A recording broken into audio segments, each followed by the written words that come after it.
D'abord, comprenez une chose. Toutes les personnes que vous avez connues à l'école primaire, à l'école secondaire, au marché, dans le quartier, pendant votre jeunesse, ne sont pas vos amis.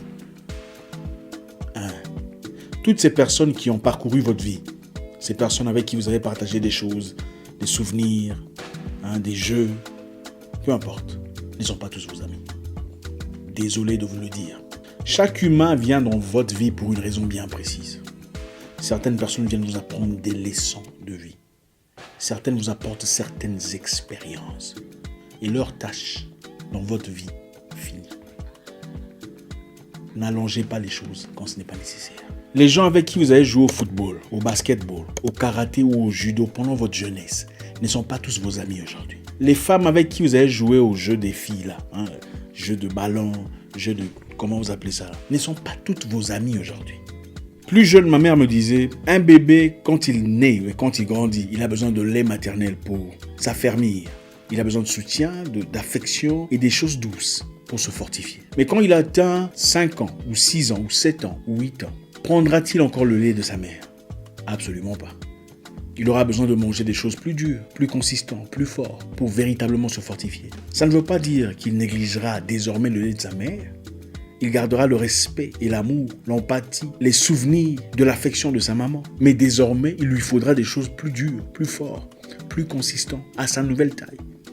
La même histoire peut être transcrite en ce qui concerne l'amitié. Il y a des amitiés qui étaient nécessaires dans votre vie quand vous étiez plus jeune, quand vous étiez moins expérimenté, quand vous traversiez un moment spécifique de votre vie. Il y a des amitiés qui étaient nécessaires à l'école, quand vous découvriez le monde, quand il fallait comprendre ce qu'il y avait ailleurs. Et il y a des amitiés qui ne peuvent malheureusement pas aller de l'autre côté avec vous. Toutes les amitiés anciennes ne seront pas nécessairement renouvelables. Et ça ne veut pas dire qu'il y a la haine ou la méchanceté ou le mauvais sentiment. Ça veut simplement dire que l'être humain passe à travers des étapes, des cycles.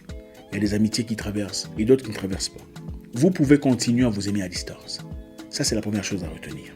Ça ne veut pas dire qu'on est devenu orgueilleux ou prétentieux, parce qu'évidemment, beaucoup de personnes essaieront de vous manipuler disant « Ah, elle a changé, elle pense qu'elle est mieux que nous aujourd'hui ». Il faut s'y attendre. Ça fait partie de la vie. Ça ne veut pas dire qu'il faudrait créer de l'animosité entre vous. Vous pouvez garder la distance dans l'amour. « Hé, mon ami, comment ça va? Ah, ça fait plaisir de te voir. Est-ce qu'on pourrait se voir pendant quelques minutes? Fini. » Ça fait partie de la vie. Comprenez une chose. La plupart des anciens amis, les anciens collègues de classe, ces personnes que vous avez connues très tôt dans votre vie, ne vous suivent pas sur Internet parce que vous leur manquez ou parce qu'ils vous aiment tellement qu'ils ne pouvaient pas vivre sans vous. La plupart vous suivent sur Internet pour comparer leur vie à ce que vous êtes devenu. L'être humain n'aime jamais traverser des moments difficiles de la vie tout seul.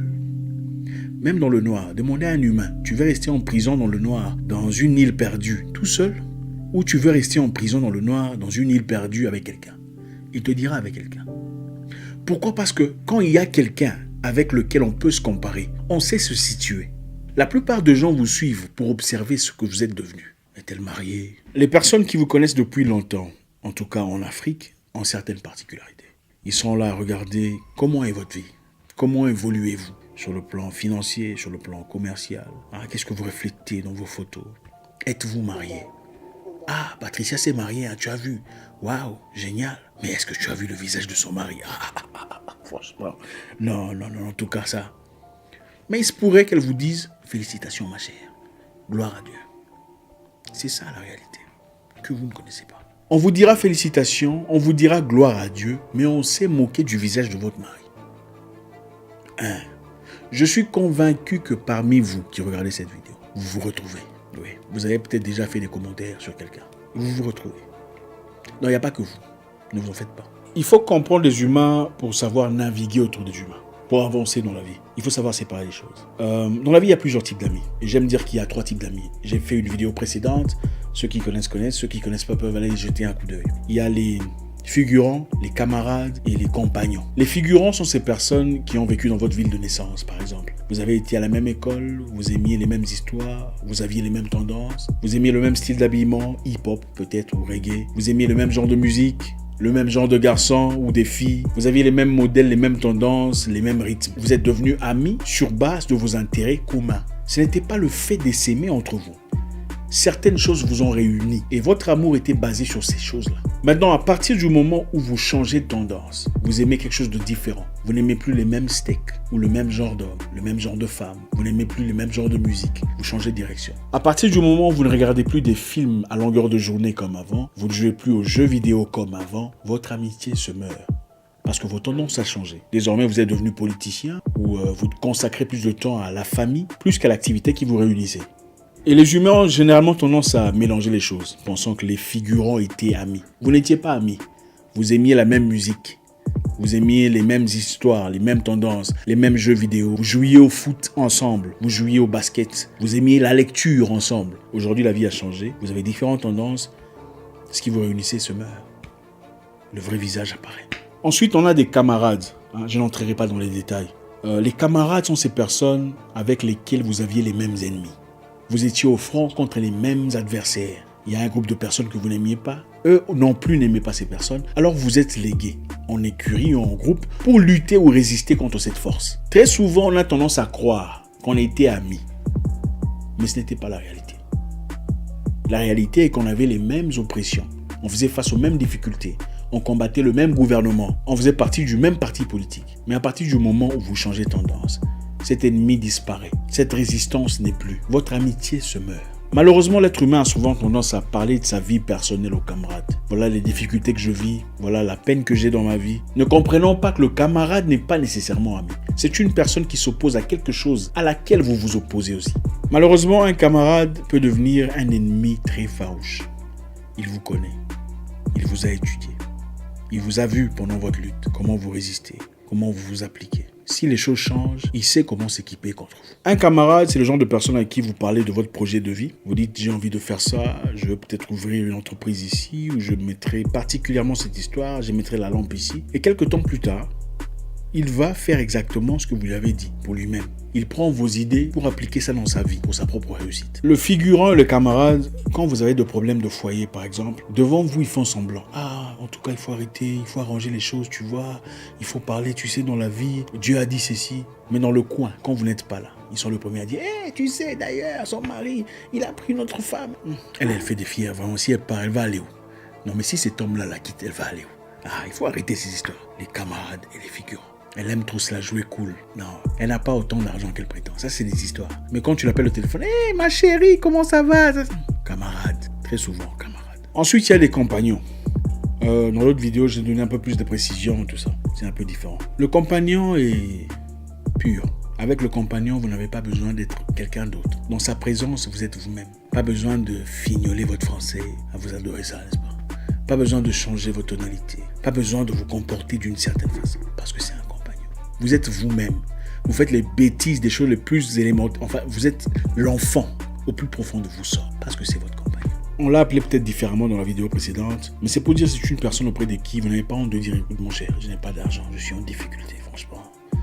Ah, je sais pas. Ou bien, ah mon cher, je me sens pas très bien. Je suis vraiment... Vous êtes libre. Vous êtes vous-même. La pureté sort de votre cœur. Parce que cette personne vous accompagne. Elle vous remplit.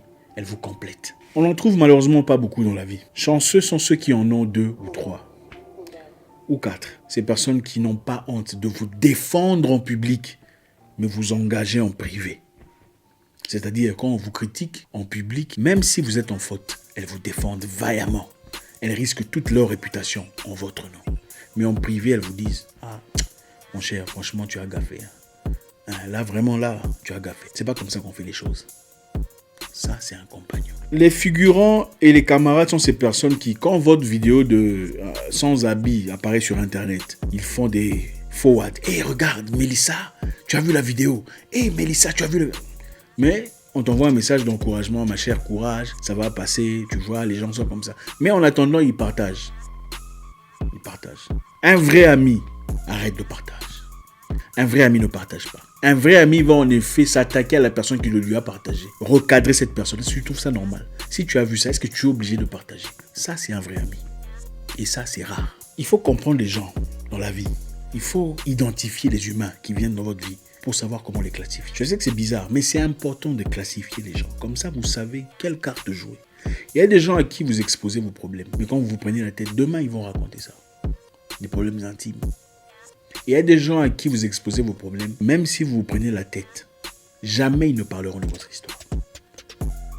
Mais il faut savoir identifier à qui on dit quoi. Même quand on est dans l'engouement, dans le bonheur, on rit, on mange, il ne faut pas déborder. Il y a des choses qu'on dit à quelqu'un, il y a des choses qu'on ne dit pas. L'ami de votre ami n'est pas nécessairement votre ami. Attention, il est potentiellement un partenaire. S'il prouve qu'il le mérite. Mais très souvent, on rencontre des gens très rapidement et on fait confiance immédiatement. On commence à s'ouvrir. Pensons qu'on s'adresse à notre ami. Ah, tu sais, mon cher, il ne t'a pas dit, je suis en train de faire un projet. Ne comprenons pas, le projet là, ce n'est pas toi qui vas le faire. C'est lui qui va le faire. Il ne te doit absolument rien. Les vrais amis peuvent devenir des frères, si pas plus. Ah, ça, c'est... Ceux qui connaissent, connaissent. Un vrai ami, c'est quelqu'un qui ne te laissera jamais dans la misère, dans les tribulations, dans les difficultés. Un vrai ami qui a 2 habits t'en donnera un. Il préférera qu'on le voie avec un seul habit, mais que toi, tu ne sois pas dans la nudité. C'est ça, un vrai ami. Un compagnon de lutte viendra te suivre même en prison. Même s'il faut partir 27 km, il prendra le bus 2 fois ou même 1 fois par semaine pour venir te voir en prison. Mon cher, comment ça va? Est-ce que tu as bien dormi? Je suis passé à la maison, j'ai vu tes parents. Ils ne sont pas bien. Mais j'ai parlé à maman, je lui ai laissé un petit sachet de haricots. Je suis venu ici. Prends ça, je t'ai acheté un débardeur. Bon, je vais y aller. On se revoit la semaine prochaine. Ça, c'est un ami. Un frère. Plus qu'un frère. Un vrai ami n'attend pas que tu l'appelles, disant « Ah, il ne m'appelle pas comme il ne m'appelle pas, moi aussi je ne l'appelle pas. » Ça, c'est pas un ami. Si tu commences à te poser des questions pour savoir est-ce qu'il faut s'appeler ou pas, vous n'êtes pas ami. Identifiez-vous où vous êtes. Vous êtes camarade ou figurant. Un vrai ami appelle son pote, même après 9 mois ou après 2 ans. « Mon cher, comment ça? Ah, mon frère, vraiment !» Donc, c'est comme si vous êtes vu hier. Rien n'est changé. Quand il faut vous tenir d'une certaine façon devant quelqu'un, vous ajuster, toujours être sur votre 31, je ne dis pas qu'il faut être sale, mais ça veut simplement dire que ce n'est pas naturel. Un ami de lutte, un ami de vie, un compagnon prendra soin de vos enfants en votre absence. Ou si vous arrivez de tomber dans le coma pendant 6 mois, pendant 1 année, il sera présent parce que tu fais partie de sa vie. Ta douleur est sa douleur. Quand tu souffres, il souffre. Quand tu as mal, il a mal avec toi. Il sait lire dans tes yeux la peine, la douleur que tu vis. Même quand vous ne parlez pas, il prie pour toi. Et même s'il ne prie pas, il te veut du bien. La plupart des gens qui disent, en parlant de vous, « Ah, ce monsieur-là, on le connaît, hein? Nous, on le connaît depuis très longtemps. Ah, il a beaucoup changé, il est devenu prétentieux. Depuis qu'il a de l'argent, depuis qu'il s'est acheté une voiture, depuis que les choses ont changé pour lui. Franchement, les gens changent. » Ce sont souvent des gens qui n'ont jamais été vos amis. Oui, vous avez peut-être fréquenté les mêmes écoles, les mêmes quartiers, joué au football ensemble, mais vous n'avez jamais véritablement été amis. Parce que vos vrais amis, même Donald Trump qui est dans la Maison Blanche, qui ne voit presque personne, ses vrais amis, ses amis de dedans, ils viennent. Même en coulisses. Un ami n'a pas besoin de passeport ou de visa pour te voir. Vous êtes amis, c'est clair. Écoutez, ça ne se discute pas. Il faut savoir connaître les humains. On perd très difficilement un ami. C'est presque impossible de perdre un vrai ami. Comprenez une chose. Il y a des gens lointains, des gens que vous avez connus dans le passé, qui prennent de vos nouvelles régulièrement, à travers des personnes qui sont près de vous. Ces personnes appellent pour savoir, hey, comment là-bas, comment ça se passe? Elle va bien. Ah, on a vu sur Facebook, elle a acheté une nouvelle voiture. Alors comment ça se passe? Elles le font régulièrement. Mais jamais n'oserait vous contacter vous directement. Pour vous dire, hey, félicitations, comment ça se passe? Elles ne le feront pas. Il y a des gens que vous connaissez qui contactent des gens autour de vous pour savoir si vous êtes vraiment heureux dans votre mariage. Il y a des gens que vous connaissez qui contactent des gens autour de vous pour savoir si vraiment vous avez autant d'argent que ça paraît. Il y a des gens que vous connaissez qui contactent des gens autour de vous pour savoir comment ça se passe dans votre vie. Mais ne le ferez jamais d'eux-mêmes. Jamais. Rarement, vous ne verrez des gens complètement étrangers s'opposer radicalement à ce que vous êtes. Parce qu'ils n'ont aucun intérêt. Ils s'en foutent que vous réussissiez ou pas. Vous d'ailleurs, généralement, vous acclamez des gens que vous ne connaissez pas. Ah, regardez comment il a réussi. Ah, regardez comment il chante bien. Mais combien de gens de votre entourage acclamez-vous? Combien de gens que vous avez connus célébrez-vous les réussites? Très rarement. C'est ça la nature des gens. Un vrai ami, quand ça ne va pas, quand il est incapable de vous avoir au téléphone ou en ligne, quand il sent votre silence, il ne s'empêche pas de venir vous chercher à la maison. Mon cher, comment ça va? Comment on ne te voit pas? Ou vous appelez au téléphone. Qu'est-ce qui se passe? C'est ça un ami. Quand il y a de la résistance, ce n'est pas de l'amitié. Ah, il m'a boudé, moi aussi je vais attendre qu'il m'appelle. Vous n'êtes pas amis. Il faut laisser ça. Considérez-vous comme des camarades, ou des figurants, ou des partenaires, ou peu importe. Vous n'êtes pas amis. Il ne faut pas confondre les choses. Dans la vie, quelle qu'en soit l'activité, on aura toujours des ennemis.